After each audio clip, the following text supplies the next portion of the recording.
Hey, everybody, how you doing? So nice to see you guys again. We're going to continue talking about the superpowers, the topic about optimal health. I had the opportunity to go to a couple of conferences these last days, and one of the conferences and one of the topics that have been recurrent, also a couple of books that I'm reading right now, it's about trauma. And it's definitely an area that is totally aligned to what we're discussing here in the forum of superpowers and optimal health. And the specifically conceptually talking, trauma is is an injury that we have internally because of a specific event that we didn't feel safe and didn't have the tools to feel safe, and so that basically left the scars for the rest of our life in that particular area. Now, let's be honest, all of us can basically be traumatized with a million things in our life when we were, especially from 0 to 7 years of age, and also obviously at an older age. And the main recommendation I have for anybody who feels that have had any traumatic effect is obviously look for a professional, a therapist or a psychologist, a psychiatrist, anybody in the medical profession who is an expert in that particular field. But what I'm discussing here is more from the holistic perspective in terms of how to deal with traumas in a systematic way. One of the ways that is similar, has a similar approach, is the same way that we deal with generational poverty. And we talk about generational poverty in the past, but these are traumatic events that have literally led us with PTSD in regards to how to deal with it. And so I'm more and more convinced that if we keep our 4 pillars in check that we were talking about here, which is the mental health, emotional health, physical health, and spiritual health, we keep those 4 pillars in check with specific routines, daily routines, then we have a better chance to tackle those traumas and traumatic events and generational poverty, depression, and all those things that are constantly attacking individuals, all of us, systematically, and become more effective on how to approach life. But basically, it's a way to be proactive instead of reactive. Okay, so in that end, today we're going to be talking more about specific spiritual routines, and we have talked here in the past about emotional routines, mental routines,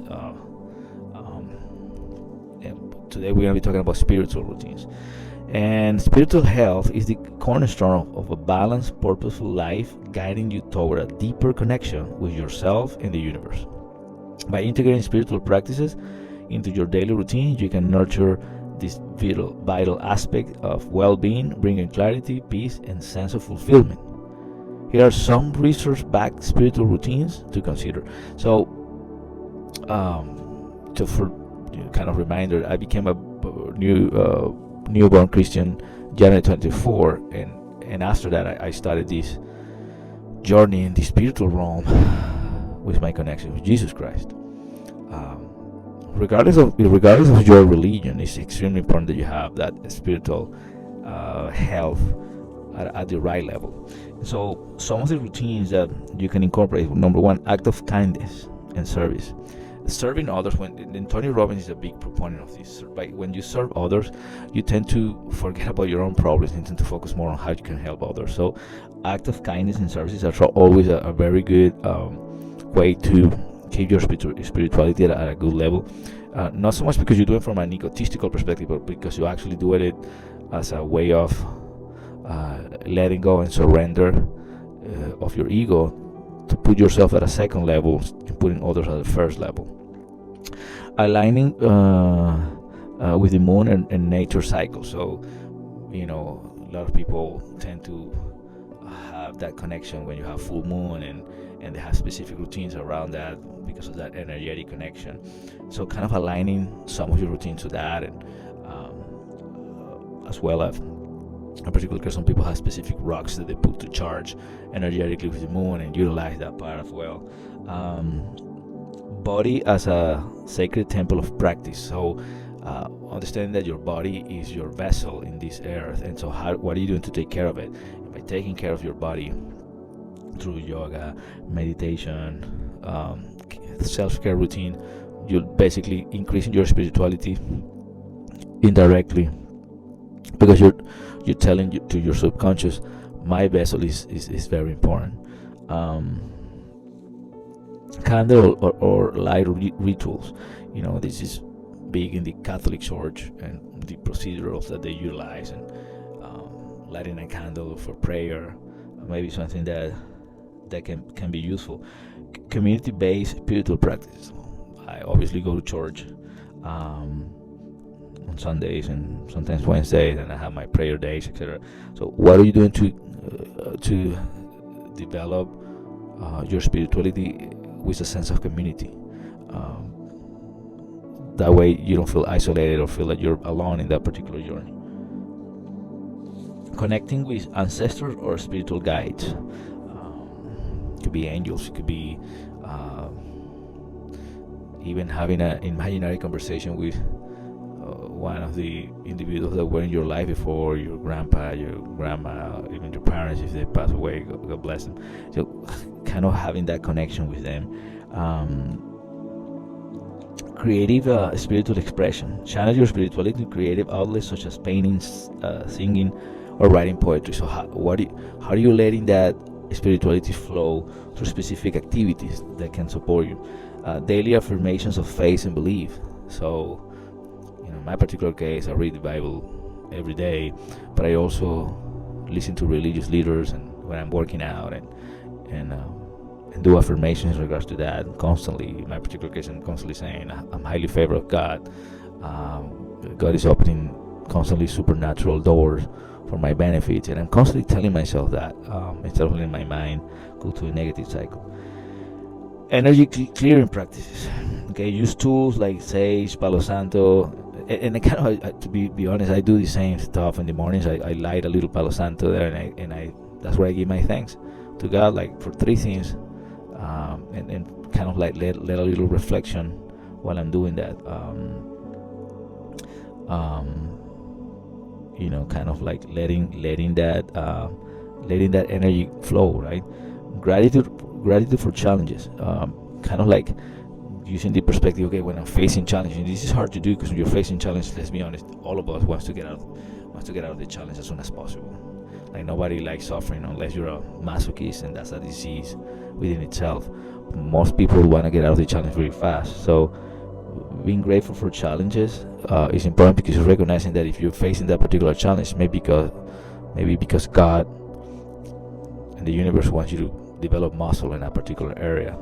And again, that's not it's easy to say and hard to do, but it's a reality, right?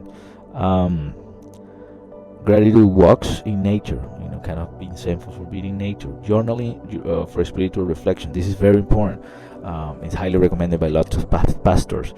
Journaling your spiritual reflection. So, what is God telling you? What is the universe telling you? What is that communication guiding you? I have written things that I cannot believe I wrote, and I know it doesn't come from me. So, how are you journaling that?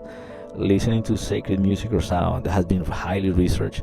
There's a level of megahertz that, according to a lot of research, produce certain things, help you attracting things, manifesting things, etc. So, listening to specific music can help you tone your day and also your prayers.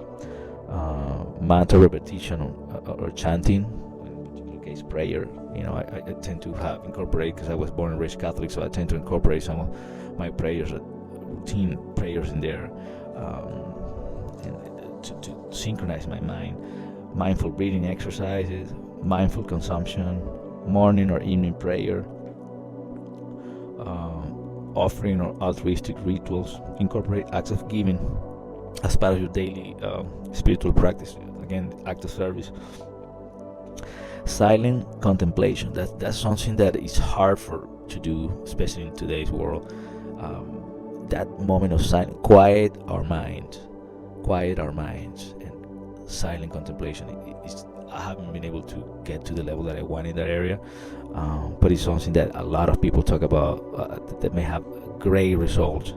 I think it was Socrates who said that the biggest problems in humankind start by may not be able to stay quiet thinking. So that's an invitation right there. Spiritual checks in through the day. Throughout the day, how am I feeling spiritually? Am I connecting to God? In my spirituality, in my spiritual journey, my connection with Jesus is just not punctual in Sundays. Throughout my entire day, I'm constantly thinking about Jesus and talking to Jesus. And for some of you, this may be a crazy notion, but to be honest, is what has kept me going through my biggest challenges during these past 2 years. Visualization and manifestation practice. What is your visualization board, and what do you have pictures of yourself in those particular contexts? What are how do you see yourself specifically? How are you feeling on that? And what specific timelines are you having to accomplish your goals and your dreams? And what are the purpose of it? Is it for altruistic purposes or for to serve others? Because that's something that's going to be important in spirituality. Walking meditations. So by incorporating some of these routines, is going to help you leveling your spirituality. And again, I just want to give you suggestions on how to increase that particular pillar. All right, spiritual health. So homework: establishing a foundation within the next 2 weeks. Assess your current spiritual practice. What are you doing in the spiritual realm to have a healthy level of spiritual health? Implement science-backed spiritual practices. Silent contemplation. Maybe spend 5 to 10 minutes doing that in quiet reflection. Spiritual check-ins, visualizations, walking meditations. Then observe without judgment. Spiritual growth is a deeply personal, avoiding comparing your past to others. That's super important. When we judge others, I think I read research the other day that when you judge somebody, you're probably going to be making that mistake within the next 2 weeks after you judge that person. So for our own sake, let's avoid being judgmental. Observe. Then the phase 2, within the next, after those 2 weeks, within the next weeks, months, and years, deepen your spiritual awareness and alignment. Identify 20% of spiritual habits that bring 80% of your inner peace. Like I said, in my particular case, read the Bible, read sacred scriptures, service and contribution. Accountability in a spiritual community. Seek a mentor for a spiritual guide. I had like 4 pastors that are constantly guiding me and mentoring me. Maintain a spiritual journal. Join like-minded community, in your spirituality. And measure your spiritual growth and adjustment. Track how those routines have helped you improve your performance. And adjust accordingly, to get better. So anyway, I really believe that by doing this, you're not only going to increase your spiritual health, which is a very important pillar, but also you're going to increase your general optimal health. Next time, we're going to talk about the physical routines, and we're probably going to continue talking about the topic of trauma, which is a very important topic moving forward in our life. Okay? You guys have a fantastic week, and we can do this together. Let's go.